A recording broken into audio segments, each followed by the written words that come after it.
भारत माता की जय। भारतीय जनता देशानिकी घनता, भारतीय जनता देशानिकी घनता, बीजेपी जिंदाबाद, नरेंद्र मोदी గారి నాయకత్వం వర్ధిల్లాలి, నరేంద్ర మోడీ గారి నాయకత్వం వర్ధిల్లాలి, ధర్మపురి అరవిందన్న గారి నాయకత్వం.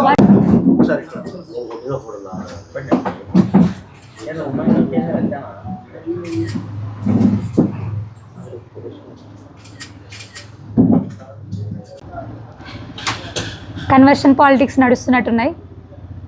ప్రజలందరూ కూడా ఆ కన్వర్షన్ పాలిటిక్స్ని చూస్తున్నట్టున్నారు.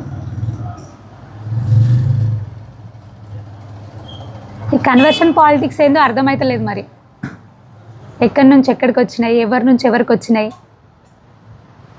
అధికారం కోసం వచ్చిందా, దేని గురించి వచ్చిందో అర్థమవుతలేదు. నాకు అర్థం కాని విషయం అన్న,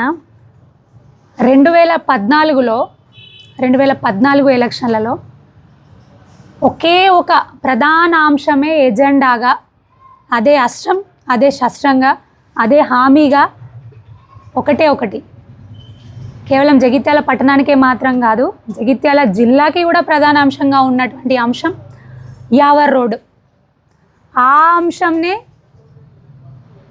ఆ వ్యక్తి ప్రధాన ఎజెండాగా పెట్టుకొని ఎలక్షన్లకు వచ్చిండు. సరే, తనకు గెలవలేదు కావచ్చు, కానీ పార్టీ అయితే గెలిచింది కదా, రాష్ట్రంలో పార్టీ ఉంది కదా. యావర్ రోడ్ అయితే పని చేయొస్తుండే కదా, విస్తరణ చేయలేదు. 2018 అగైన్ ఎలక్షన్స్, మళ్ళీ అదే అంశం, ఒకటే అంశం, యావర్ రోడ్ విస్తరణ. అప్పుడు చేస్తుండే, భారీ మెజారిటీతో గెలిచిండ్రు, 1,00,000 ఓట్లు. అంతకంటే భారీగా పార్టీ గెలిచింది రాష్ట్రంలో. అప్పుడు చేస్తుండే, చేయలేదు. 2020 ఎలక్షన్స్ మున్సిపల్, అప్పుడు నేను చైర్మన్గా గెలిచినాను. అదే అంశం, ఆ మనిషి చెప్పినటువంటి, ఆ నాయకులు చెప్పినటువంటి అంశం, యావర్ రోడ్డు చేస్తాం, మాకు మున్సిపల్ గెలిపిస్తే యావర్ రోడ్డు విస్తరణ చేస్తాం అని చెప్పిండ్రు.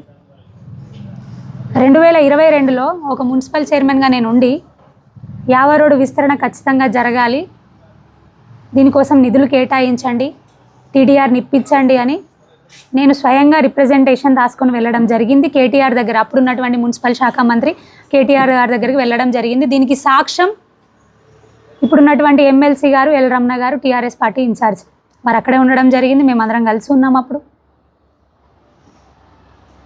వీరు కూడా ఉన్నారు, ఈ నాయకులు కూడా. మరి సానుకూలంగా స్పందించారు, గోవాన్ అని చెప్పిండ్రు. ఎందుకు చేయలేకపోయినరు? ఎందుకైంది సిరిసిల్ల, ఎందుకైంది సిద్దిపేట, ఎందుకైంది ఖమ్మం, ఎందుకైంది కామారెడ్డి, ఎందుకు కాలేదు జగిత్యాల? అదే టీఆర్ఎస్ పార్టీ ప్రభుత్వం రాష్ట్రంలో ఉన్నప్పుడు జగిత్యాల్లో రోడ్డు విస్తరణ ఎందుకు జరగలేదు, మిగతా జిల్లాలలో ఎందుకు జరిగింది అంటే కేవలం అప్పుడున్నటువంటి నాయకుడు లోపమే కదా. లోపమా లేకపోతే లోపాయికారి ఒప్పందమా? సరే, మళ్ళీ 2024లో ఎలక్షన్లు వచ్చినాయి, అసెంబ్లీ. ఇంకో విషయం, నిన్న మొన్న పేపర్లలో చదువుతూనే ఉన్న వార్తాపత్రికలలో జిల్లాలను కుదిస్తున్నారు అని ఏదో విషయం. దయచేసి మేము హెచ్చరిస్తున్నాం, కోరుకుంటున్నాం, అదేవిధంగా హెచ్చరిస్తున్నాం కూడా. జగిత్యాల జిల్లాను ముడితే మాత్రం మరో జైత్రయాత్ర మొదలవుతుంది. ఇక్కడి నుంచి మరో జైత్రయాత్ర మొదలవుతుంది. ఇక్కడ ఉన్నారు కదా నాయకులు, అలానే ఉన్నారు కదా, అదే పార్టీలో ఉన్నారు కదా, అదే పార్టీలోకి పోయినామని చెప్తున్నారు కదా. ఈ నాయకులు ఉన్నారు, మరి ఈ నాయకులు ఉన్నారు. మేము హెచ్చరిస్తున్నాం, ఖబర్దార్, జగిత్యాల జిల్లాను ముడితే మాత్రం మీకు పుట్టగతులు ఉండరు, జగిత్యాలు ఉండనియరు. ఇది మాత్రం హెచ్చరించి చెప్తా ఉన్నాం. ప్రజలు వివేకవంతులయ్యారు, ప్రజలు ఇదంతా గమనిస్తూనే ఉన్నారు. భారతీయ జనతా పార్టీ మాత్రం ఖచ్చితంగా జగిత్యాల నియోజకవర్గంలో ఉన్నటువంటి రాయికల్ మున్సిపాలిటీ కానివ్వండి, జగిత్యాల మున్సిపాలిటీ కానివ్వండి, ఖచ్చితంగా కైవసం చేసుకుంటాము. ఆ చేసుకునే దిశగా కూడా ఆల్రెడీ మేము ప్రయత్నాలు మొదలుపెట్టాము. ఎక్కడికక్కడ కూడా మా అభ్యర్థులు సిద్ధంగా ఉన్నారు. మా పార్టీ క్యాడర్, మోదీ గారి కషాయ సైనికులు ఎక్కడికక్కడ కూడా తిరుగుతూనే ఉన్నారు. మేము చెప్పేది ఒకటే, మేము మాట్లాడేది ఒకటే, అభివృద్ధి నినాదం. ఆల్రెడీ చూస్తూనే ఉన్నారు, స్వయానా కాంగ్రెస్ పార్టీలో ఉన్నటువంటి ఆ సీఎం గారే మా కేంద్ర ప్రభుత్వం నుంచి నిధులు రావాలి, ఎలక్షన్లు పెడుతున్నాం. సర్పంచ్ ఎలక్షన్లు అందుకే పెడుతున్నా అన్నారు, మున్సిపల్ ఎలక్షన్లు అందుకే అవుతున్నాయి. నిన్న పొద్దున కూడా కొన్ని న్యూస్ పేపర్లలో డైరెక్ట్ మేము చూసినాము. ఎంపీటీసీ జెడ్పీటీసీలు కూడా పెట్టాలి, ఎందుకంటే 550 కోట్లు అక్కడి నుంచి రావాలంటే మేము పెట్టాల్సిందే అని వాళ్ళే ఒప్పుకున్నారు. అంటే గ్రామాల్లోనైనా పట్టణాల్లోనైనా ఎక్కడైనా అభివృద్ధి, రోడ్లైనా మోర్లైనా ఏవైనా జరుగుతున్నాయంటే అవి కేంద్ర ప్రభుత్వం ద్వారా వస్తున్న నిధులే అని. టౌన్లో 2వ స్థానంలో నిలిచింది. మీకోసం కష్టపడ్డ కార్యకర్తలని మీరు ఎలా కల్పించుకోబోతున్నారు? మీరు దాదాపు అందుబాటులో ఉండటం లేదని ఆరోపిస్తారు, హాలిడేస్లోనే వస్తారు పోతున్నారు అన్నట్టు మీపై ఆరోపణలు. మీకోసం పనిచేసిన కార్యకర్తలను కల్పించుకుంటారా? మంచి ప్రశ్న అడిగిండ్రు అన్న. జీవన్ రెడ్డి గారు ఎన్ని రోజులకు ఒకసారి పోతారు హైదరాబాద్? వారికి అక్కడ ఇల్లు ఉందా?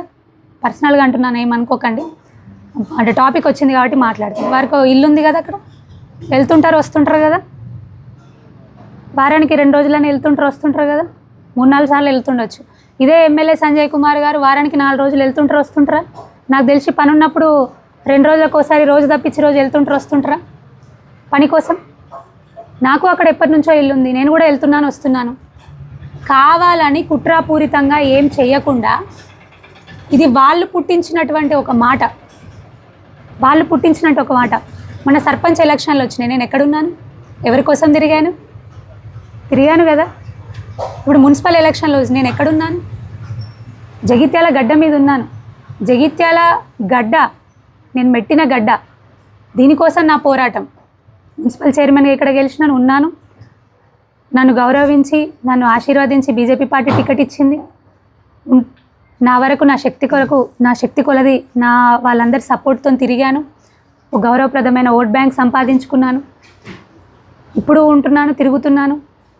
అలా అని ఇక ఏది దేనివల్ల నన్ను కొట్టలేకపోతున్నారు, దేనివల్ల నన్ను ఏ విషయంలో అనలేకపోతున్నారని కావాలని ఇందాక నేను ఒక మాట మాట్లాడాను. చిల్లర రాజకీయాలు చేస్తూ ఈ మాట అనేది ముందేసిండ్రు కావాలని, అంతే తప్ప ఇందులో ఏది లేదు. నా ఇల్లు ఇక్కడే ఉంది, నేను ఉండేది ఇక్కడే, నా కుటుంబ సభ్యులు ఉండేది ఇక్కడే, నేను ఇక్కడే ఉంటాను. బాజాప్తా ఇక్కడి మనిషిని. ఏదో పనుల వల్ల వెళ్తూ వస్తూ ఉంటే మాత్రం దానికి అంతా క్రియేట్ చేసి ఏదో దానికి నాటకీయ పరిణామాన్ని యాడ్ చేసి దానికి ఒక కథ నల్లి ఉండట్లేదు అని. ఖచ్చితంగా నేను ఉండేది ఇక్కడే, నేను తిరిగేది ఇక్కడే, నా ఇల్లు ఇక్కడే. నా అభ్యర్థులు అన్ని వార్డులలో ఉంటారు, వాళ్ళ కోసం నేను గడప గడప తిరుగుతాను. అది జగిత్యాల మున్సిపాలిటీ అయినా, రాయికల్ మున్సిపాలిటీ అయినా, రేపు పొద్దున వచ్చే ఎంపీటీసీ జెడ్పీటీసీ ఎలక్షన్లు అయినా సరే కాషాయ జెండా ఎగరేయడమే లక్ష్యం. కాంగ్రెస్లో వర్గపోరు కారణంగా బీజేపీ బీఫామ్లకు ఫుల్ డిమాండ్ ఉంది ఇప్పుడు. అంటే మీరు గెలుపు గుర్రాలకు ఇస్తారా, ఆశావాహులకు ఇస్తారా?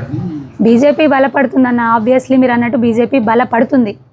బీజేపీ వైపే ప్రజల దృష్టి ఉంది, ప్రజలు వేయడానికి రెడీ ఉన్నారు. ఖచ్చితంగా ఎవరైతే గెలుస్తారో సర్వేలు జరుగుతున్నాయి, మా నిర్ణయం ఏవీ లేదు. స్టేట్ పార్టీ నుంచి సర్వే జరుగుతుంది, ఎంపీ గారి నుంచి సర్వే జరుగుతుంది.